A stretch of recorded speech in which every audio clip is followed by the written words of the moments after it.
बिस्मिल्लाहिर्रहमानिर्रहीम। प्यारे बच्चों, अस्सलामु अलैकुम। आज के लेक्चर में हम बात करेंगे रिव्यू एक्सरसाइज नंबर 2 की। याद रखिए कि 10th क्लास की इंग्लिश की टेक्स्ट बुक में टोटल 3 रिव्यू एक्सरसाइजेज हैं। ये review exercise number 2 unit number 5 से लेके यूनिट नंबर 8 तक के क्वेश्चंस पर मुश्तमिल है। आज हम इस एक्सरसाइज में से MCQs करेंगे, यानी कसीरुल इंतखाबी सवालात, जो कि आपको ऑब्जेक्टिव पेपर में अपीयर होते हैं। इम्तिहानी नुक्ता नज़र से ये एक्सरसाइज इंतहाई अहम है, बल्कि यूँ कहें कि तमाम रिव्यू एक्सरसाइजेज बहुत अहम है, क्योंकि हर बार जो आपका इंग्लिश का ऑब्जेक्टिव पेपर होता है या MCQs होते हैं, वो इन्हीं एक्सरसाइज में से रिपीट होते हैं। सबसे पहला ऑप्शन है, but the point here is that it is not that convenient. The underlined word means, इस क्वेश्चन में अंडरलाइंड वर्ड है convenient। अब इसका हमने मतलब बताना है दिए गए ऑप्शन में से। इजी का मतलब होता है आसान, गुड अच्छा, डिफ़िकल्ट मुश्किल। कन्वीनियंट का मतलब भी आसान होता है, तो इस ऑप्शन में कन्वीनियंट का जो करीब तरीन मीनिंग है वो होगा ईजी। इसलिए हम यहाँ पर ऑप्शन नंबर ए सेलेक्ट करेंगे। Option number 2, though both of these mediums cover the news effectively, there are distinct differences in the way they do it. The underlined word means, यहाँ पर भी वही सवाल है कि यहाँ पर जो वर्ड है अंडरलाइंड डिस्टिंक्ट, इसका दिए गए ऑप्शन में से नज़दीक तीन मीनिंग कौन सा है। परप्लेक्सिंग का मतलब होता है हैरान कुन या उलझन ज़्यादा। माइनर, जो जिसामत या अहमियत में कम या अदना हो। और क्लियर का मतलब होता है नुमायां, साफ साफ या वाजे। डिस्टिंक्ट का मतलब भी शफाफ या वाजे होता है, नुमायां। इसलिए यहाँ पर डिस्टिंक्ट के लिए आप सी वाला ऑप्शन सेलेक्ट करेंगे। Option number 3, I am prepared to excel and make it much further in the years to come with my college education. The underlined word means excel. To excel का मतलब होता है बढ़तरी ले जाना, बेहतरीन की तलाश में रहना। तो दिए गए तीनों ऑप्शन में से हम देख सकते हैं कि ऑप्शन नंबर सी एग्जॉल्टेड, ये एक्सेल के मीनिंग के साथ साथ मिलता है, तो लिहाजा यहाँ पे ऑप्शन नंबर सी सेलेक्ट करेंगे।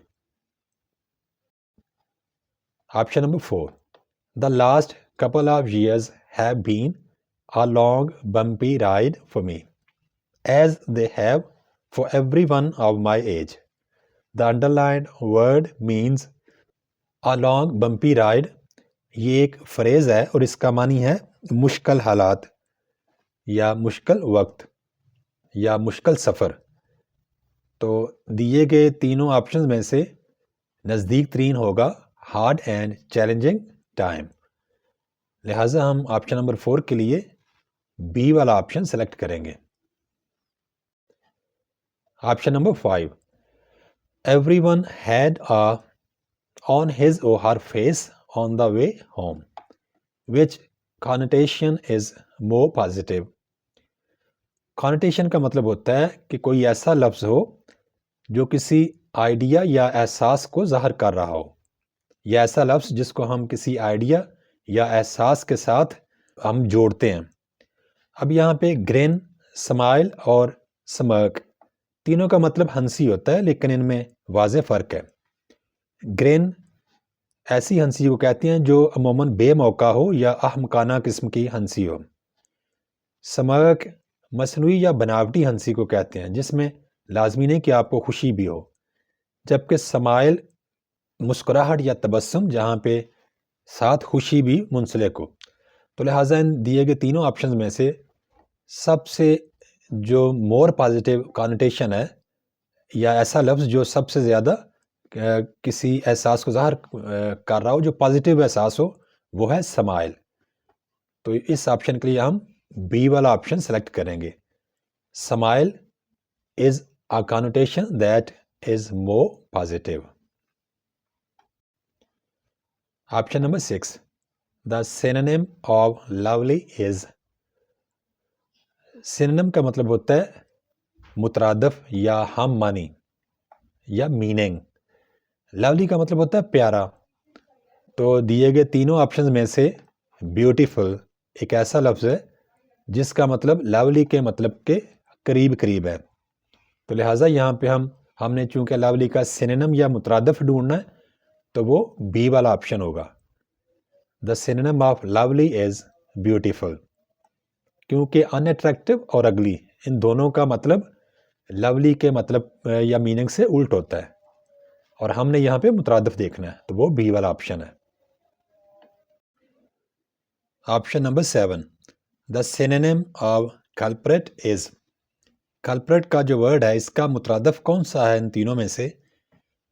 कल्प्रिट का मतलब होता है जो नाराज़ करने वाला हो या नुकसान पहुंचाने वाला हो या कानून की खिलाफ वर्जी करने वाला हो। तो यहाँ पे इनसेंट का मतलब होता है मासूम, ऑनेस्ट का मतलब होता है ईमानदार, और ऑफेंडर का मतलब होता है नुकसान करने वाला, नाराज़ करने वाला या कानून के खिलाफ चलने वाला। तो कल्प्रिट का जो सिनोनिम या मुतरादफ इन तीनों में से है वो है offender, option number B. 8, the antonym of abandon is. पहले सिनोनिम्स का पूछ रहा था, अब एंटोनिम पूछ रहा है। एंटोनिम का मतलब होता है मुत्तज़ाद या उल्ट, मुखालिफ। अबैंडन का मतलब होता है छोड़ देना। अब इस लफ्ज़ का उल्ट हमने तलाश करना है। डिस्कार्ड का मतलब तर्क कर देना, छोड़ देना होता है। डेजर्ट, ये लफ्ज़ डेजर्ट नहीं है, डेजर्ट है, वर्ब। डेजर्ट का मतलब भी तर्क कर देना या छोड़ देना है। सपोर्ट का मतलब होता है सहारा देना, पालना या मदद करना। लिहाजा यहाँ पे ऑप्शन नंबर सी अबैंडन का उल्ट होगा या मुत्तज़ाद होगा। अबैंडन का मतलब छोड़ देना और सपोर्ट का मतलब सहारा देना या साथ ना छोड़ना। लिहाजा ऑप्शन नंबर 8 का करेक्ट ऑप्शन होगा सी, सपोर्ट।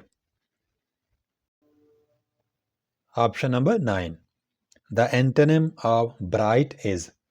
ब्राइट का मतलब होता है रोशन, और हमने इस लफ्ज़ का एंटोनिम यानी मुत्तज़ाद या उल्ट बताना है, जो कि इन तीनों दिए गए ऑप्शन में से डार्क होगा। क्योंकि डार्क का मानी होता है अंधेरा, तारीकी या स्याही। तो ब्राइट और डार्क आपस में एंटोनिम्स हैं, लिहाजा हम ए वाला ऑप्शन सेलेक्ट करेंगे। 10, someone at my cookies. The underlined word is AON। अब यहाँ पे 3 ऑप्शन दिए गए हैं। पर्सनल प्रोनाउंस ऐसे अल्फाज होते हैं जो अशखास या चीज़ों की तरफ इशारा करते हैं। तो ये लिस्ट है कुछ पर्सनल प्रोनाउंस की। रिलेटिव प्रोनाउंस ऐसे वर्ड्स होते हैं जो रिलेटिव क्लॉज के शुरू में आते हैं और अमूमन किसी नाउन या प्रोनाउन की एक्सप्लेनेशन कर रहे होते हैं। ये लिस्ट है कुछ रिलेटिव प्रोनाउंस की। सी वाला ऑप्शन है इनडेफिनेट प्रोनाउंस ऐसे अल्फाज होते हैं जो किसी ख़ास शख्स की तरफ इशारा नहीं कर रहे होते, बल्कि इसमें कोई भी हो सकता है। ये लिस्ट है कुछ इनडेफिनेट प्रोनाउंस की। समवन एट माई कुकीज़, यहाँ पर भी क्योंकि किसी ख़ास शख्स का नाम नहीं लिया जा रहा या उसकी तरफ इशारा नहीं किया जा रहा, तो ये गैर मुअय्यना है, यानी मखसूस नहीं है, इसलिए समवन जो है ना वो हम इनडेफिनेट प्रोनाउन में शामिल करेंगे। The watchman blew his whistle. The underlined word is। तीनों ऑप्शंस में से फर्स्ट वन है इनट्रांजिटिव वर्ब। इनट्रांजिटिव ऐसा वर्ब होता है जिसको ऑब्जेक्ट की ज़रूरत नहीं होती। इसका उल्टा है ट्रांजिटिव वर्ब। ट्रांजिटिव वर्ब को ऑब्जेक्ट की ज़रूरत होती है, यानी ट्रांजिटिव वर्ब में जो एक्शन होता है वो ऑब्जेक्ट को अफेक्ट कर रहा होता है। अब यहाँ पे देखिए, द वॉचमैन ब्लू, वॉचमैन ने बजाई, हिज विसल अपनी सीटी। अब यहाँ पे ब्लू का जो एक्शन है वो विसल पे असरअंदाज हो रहा है। तो ब्लू यहाँ पे क्या होगा, ट्रांजिटिव वर्ब होगा, क्योंकि वर्ब का जो एक्शन है उससे ऑब्जेक्ट मुतासर हो रहा है, अफेक्ट हो रहा है।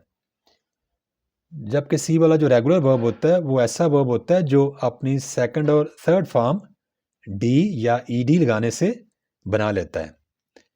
तो यहाँ पे बी वाला ऑप्शन ट्रांजिटिव वर्ब हमारा करेक्ट ऑप्शन होगा, क्योंकि हमारे वर्ब ब्लू को ऑब्जेक्ट की ज़रूरत पड़ रही है। I am afraid I cannot afford to spend too much money. The underlined part of the sentence is option number 1 है जेरंड।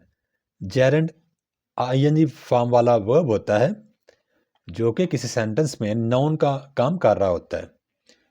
अब यहाँ पे जो हमारे पास एग्जांपल है वो आईएनजी वाली वर्ब की फॉर्म से स्टार्ट नहीं हो रही है, इसलिए ये तो जेरंड नहीं हो सकता। दूसरा है पार्टिसिपल। इंग्लिश में दो किस्म के पार्टिसिपल्स हैं, प्रेजेंट पार्टिसिपल यानी वर्ब की आईएनजी वाली फॉर्म और पास्ट पार्टिसिपल वर्ब की थर्ड फॉर्म। अब ये दोनों पार्टिसिपल्स जो है ना, ये अमूमन किसी सेंटेंस में एडजेक्टिव का काम करते हैं। अब यहाँ पे देखिए टू स्पेंड, ये एग्जांपल ना तो आईएनजी वाली फॉर्म है और ना ही थर्ड फॉर्म है, तो लिहाजा पार्टिसिपल भी नहीं हो सकता। इन्फिनेटिव की बात करते हैं।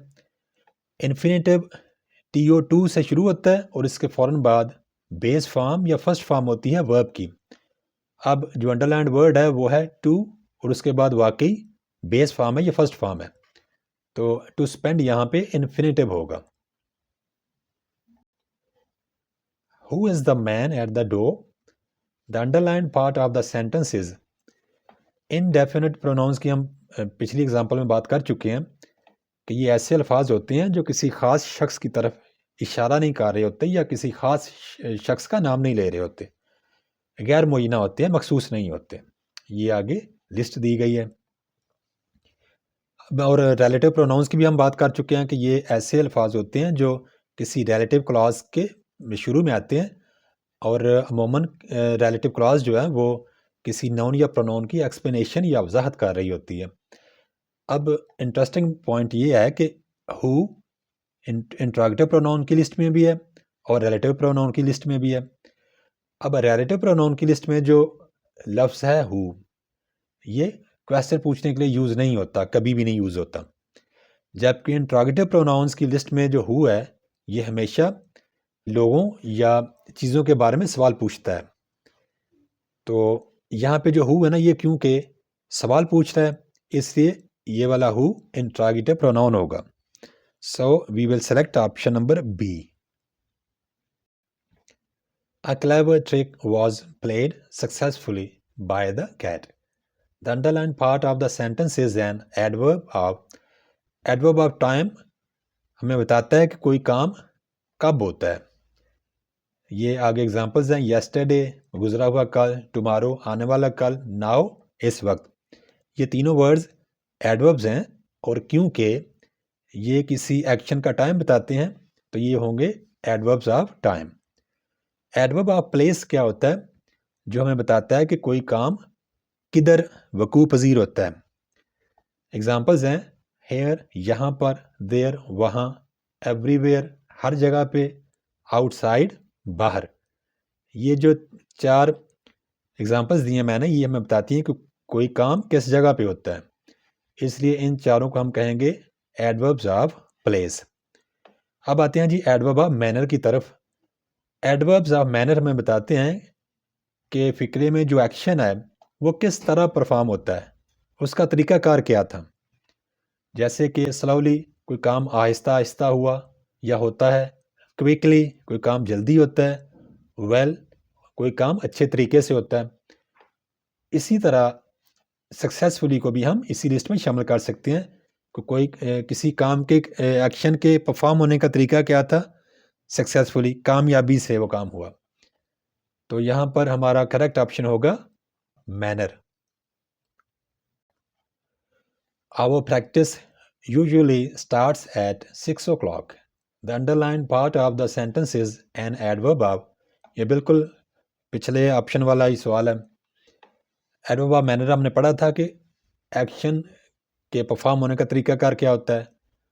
एडवर्ब ऑफ डिग्री क्या होता है, ये हमें फ़िक्रे में जवाब देता है कि कोई काम कितना ज़्यादा हुआ या किस हद तक हुआ, और इसकी एग्ज़ाम्पल्स हैं वेरी, बहुत, क्वाइट, बिल्कुल, ऑलमोस्ट, तकरीबन, टू, ज़रूरत से ज़्यादा, एक्सट्रीमली, बहुत हद तक।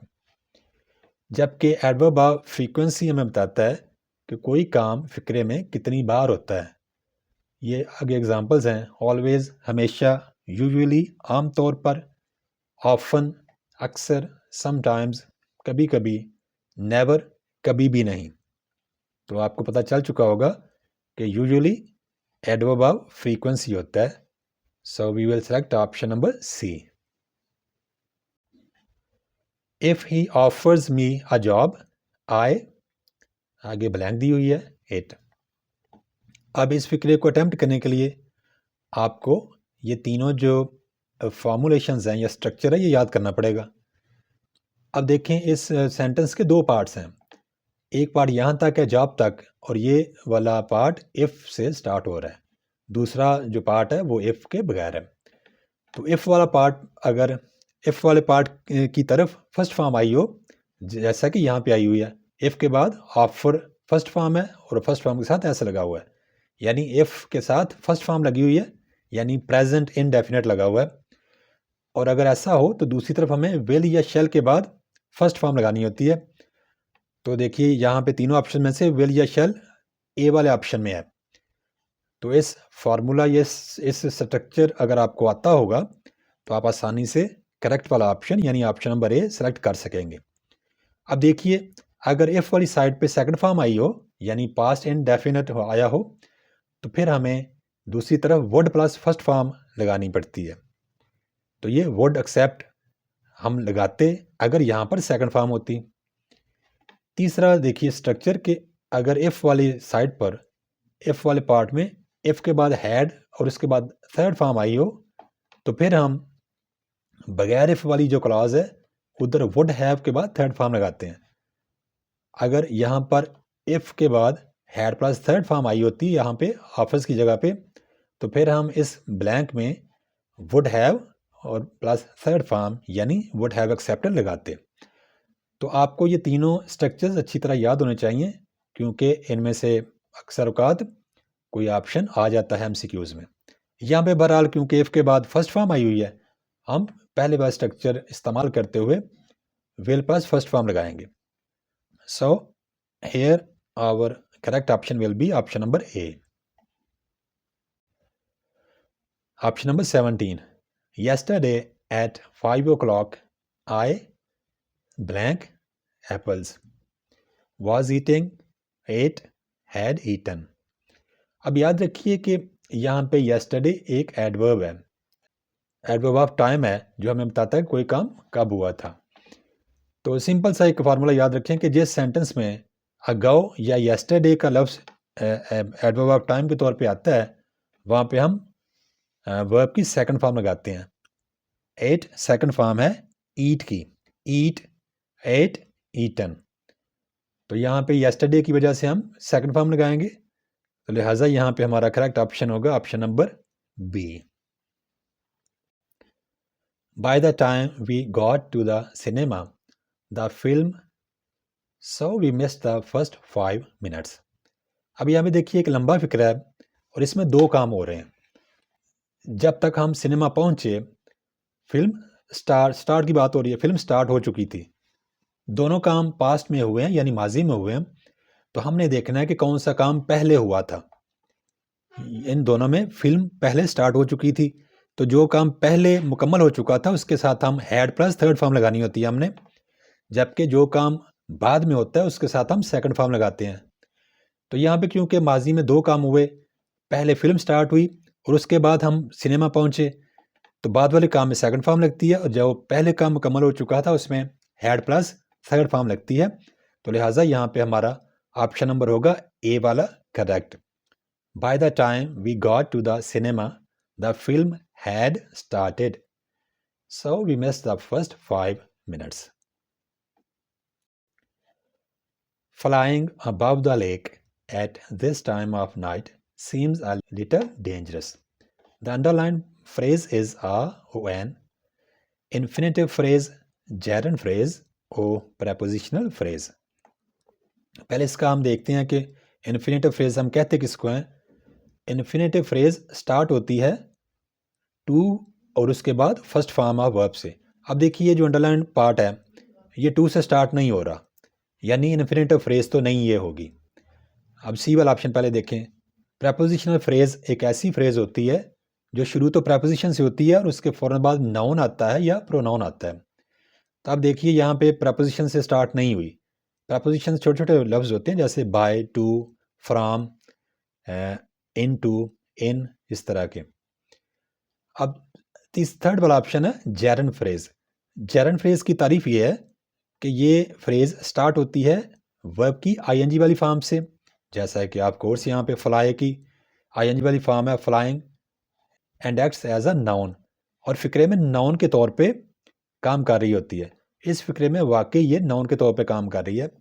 फ्लाइंग अबव द लेक, झील के ऊपर उड़ना, at this time of night, रात के इस वक्त, सीम्स अ लिटिल डेंजरस, खतरनाक महसूस होता है।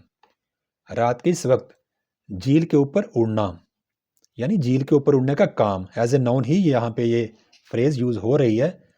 तो ये दोनों डेफिनेशन पूरी हो रही हैं कि ये वर्ब की आईएनजी वाली फॉर्म से स्टार्ट होती है जेरन फ्रेज, बिल्कुल हुई है, और फिक्रे में नाउन का काम करती है, बिल्कुल जी इस फिक्रे में ये नाउन का काम कर रही है। तो लिहाजा यहाँ पे हमारा करेक्ट ऑप्शन होगा option number B, gerund phrase. They invited us to their home yesterday. What tense is it?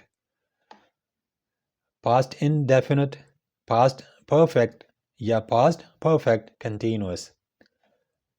Past indefinite में क्या होता है जी, वर्ब की सेकंड फॉर्म आई होती है, और यहाँ पे क्या आया हुआ है, दे, ये प्रोनाउन है, इसके बाद सेकंड फॉर्म आई हुई है इनवाइटेड। तो यही हमारा जवाब होगा कि ये जो दिया गया सेंटेंस है इसमें टेंस पास्ट इनडेफिनिट का यूज़ हुआ है।